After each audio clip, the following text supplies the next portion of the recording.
Top 9 मध्ये आता बघूयात महत्त्वाच्या बातम्या। दिवंगत उपमुख्यमंत्री अजित पवार यांच्या स्मरणार्थ लंडनमध्ये शोकसभा पार पडली। छत्रपती शिवाजी महाराज युथ असोसिएशन तर्फे शोकसभेचं आयोजन। डीजीसीएनं वैमानिकांच्या मद्यप्राशन चाचणीचे नियम अधिक कठोर केलेत। चाचणीचे व्हिडिओ रेकॉर्डिंग करण्याचे यंत्रणांना आदेश। ड्युटीच्या आधी 12 तास वैमानिकांना मद्यप्राशन करू नये, डीजीसीएकडनं स्पष्ट। इंडिगोमध्ये लवकरच 1000 वैमानिकांची भरती होणार। डीजीसीएनं वैमानिक आणि केबिन कर्मचाऱ्यांसाठी वेळापत्रक जारी केलं।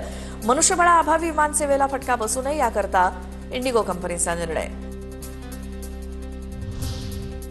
दाऊदच्या साथीदाराशी संबंधित बनावट नोटा प्रकरणात एका आरोपीला हायकोर्टाकडनं जामीन तर प्रदीर्घ कारावासाचा हवाला देत कोर्टाकडनं जामीन मंजूर। 1 लाखांच्या जातमुचलक्यावरती जामीन मंजूर। कसारा मनमाड 3री 4थी रेल्वे लाईन मंजूर। केंद्रीय मंत्रिमंडळाची मान्यता तर पालघर, घोटी, त्र्यंबकेश्वर आणि सिन्नर हायवेच्या चौपदरीकरणाला देखील मान्यता। कल्याण ग्रामीणमध्ये हेदुटणे गावाजवळ मोठी जलवाहिनी फुटली, त्यामुळे परिसरात पाणी साचलं। लाखो लिटर पाणी वाया। पाणी साचल्यामुळे वाहतूक कोंडी। अभिनेता अभिषेक बच्चन यांनी मुंबईच्या महालक्ष्मी परिसरातील फ्लॅट विकला।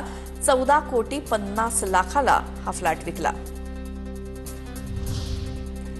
नोबेल विजेत्या नरगिस मोहम्मदीची प्रकृती खालावली।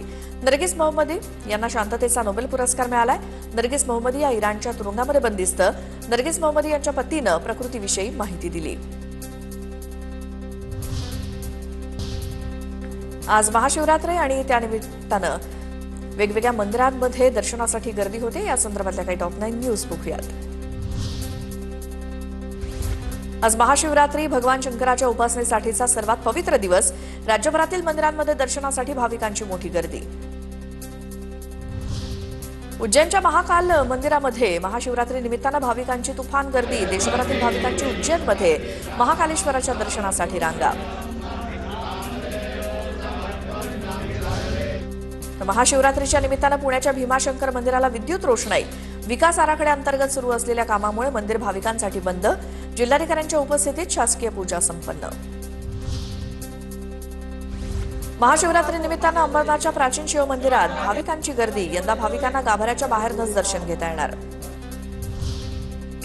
नाशिकमधील त्र्यंबकेश्वर मंदिरात भाविकांची मोठी गर्दी। महाशिवरात्री निमित्तानं मंदिराला आकर्षक विद्युत रोषणाई। मंदिर प्रशासनाकडनं गर्दीचं नियोजन। छत्रपती संभाजीनगरच्या श्री घृष्णेश्वर मंदिरात महाशिवरात्री निमित्तानं भाविकांची गर्दी। भाविकांना गाभाऱ्यात जाऊन श्री घृष्णेश्वराचं दर्शन घेण्यास परवानगी। महादेवाच्या दर्शनासाठी राज्यभरातून भाविकांच्या रांगा। तर हिंगोलीतील औंढा नागनाथ इथे मंदिरात भाविकांची मोठी गर्दी। नागनाथ प्रभूचं दर्शन घेण्यासाठी मंदिर भाविकांच्यासाठी खुलं असणार आहे। तर भाविकांचं दर्शन होईपर्यंत मंदिर खुलं राहील। सिंधुदुर्गाच्या देवगडमधील श्रीदेव कुणकेश्वर यात्रेला सुरुवात। 3 दिवस यात्रा भरणार। मोठ्या संख्येनं भाविक राज्यभरातून दाखल होणार। पुण्यातील ओंकारेश्वर मंदिरात भाविकांची गर्दी। ओंकारेश्वर मंदिराला आकर्षक फुलांची सजावट।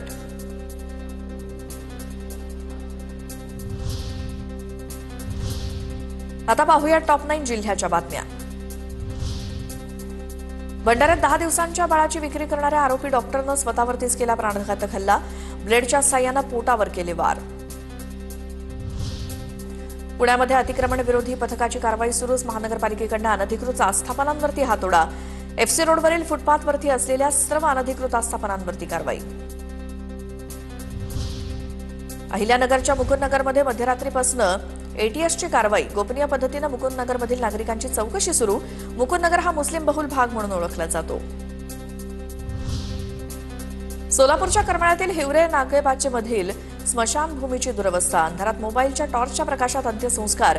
ग्रामस्थांकडनं संताप व्यक्त।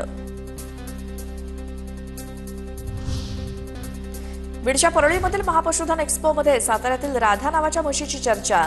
राधा नावाची म्हैस महापशुधन एक्स्पोमध्ये आकर्षणाचा केंद्रबिंदू। राधा म्हशीची थेट गिनीज बुक ऑफ वर्ल्ड रेकॉर्डमध्ये नोंद। पुण्याच्या ग्रामीण भागात उन्हाची तीव्रता वाढली।